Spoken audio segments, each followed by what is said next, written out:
రాహుల్ అక్కడ ఎంతమంది ఉన్నారు? ఇక్కడ 14 మెంబర్స్ ఉన్నారు. సెకండ్ ప్లేస్ లో ఎంతమంది ఉన్నారు Rahul?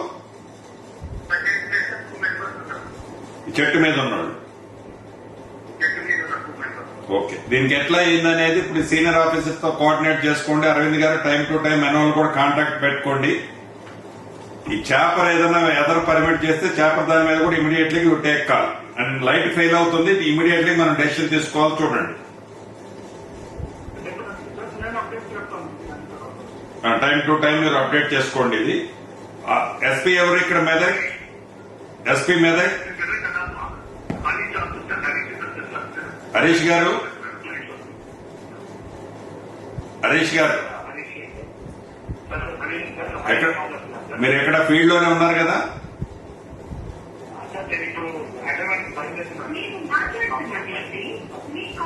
So time to time మీరు ఏమంటే అక్కడ మూవ్ కాండి, టైం టు టైం వర్కౌట్ చేసుకోండి.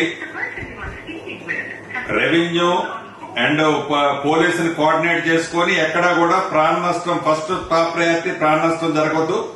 ప్రభుత్వం ఎంతవరకైనా కూడా దాన్ని ఎంతవరకైనా కృషి చేస్తుంది, చూసుకోండి. రాష్ట్ర ప్రభుత్వం ప్రకృతి వైపరీత్యాల దృష్ట్యా రాష్ట్ర ప్రభుత్వం అప్రమత్తంగా ఉంది. గౌరవ ముఖ్యమంత్రి గారు రేవంత్ రెడ్డి గారు కంటిన్యూస్ గా మినిట్ టు మినిట్ మానిటర్ చేస్తూ ఉన్నారు. చీఫ్ సెక్రటరీ గారికి ఆదేశాలు ఇచ్చాం.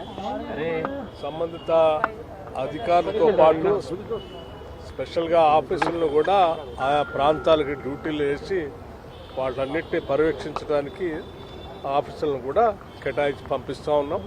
ప్రభుత్వం దీనిపైన అనుక్షణం మానిటర్ చేస్తూ పనిచేస్తూ ఉన్నాం. వరద నివారణ చర్యలు ఇరిగేషన్ శాఖ నుంచి ఇమీడియట్ గా వెంటనే తీసుకోవాలని చెప్పి కూడా ఆదేశించడం జరిగింది.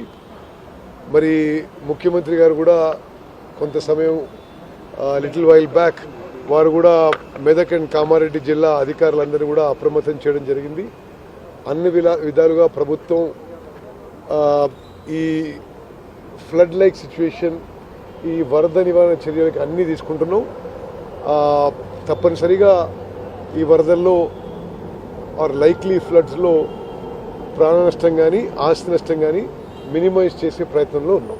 వాతావరణం కొంత అనుకూలించని పరిస్థితులు ఉంది కాబట్టి పోలేకపోయింది. తప్పకుండా మా ముఖ్యమంత్రి గారు ఎప్పటికప్పుడు మానిటరింగ్ చేస్తున్నారు. మేము కూడా నేను ఇన్ఛార్జిగా ఉన్నా కాబట్టి నేను కూడా అక్కడ కలెక్టర్, ఎస్పీ, ఇతర అధికారులతో కూడా కోఆర్డినేషన్ చేస్తూ ఉన్నాము. వీలైనంత వరకు పబ్లిక్ కూడా జాగ్రత్తలు తెలియజేస్తా ఉన్నాము.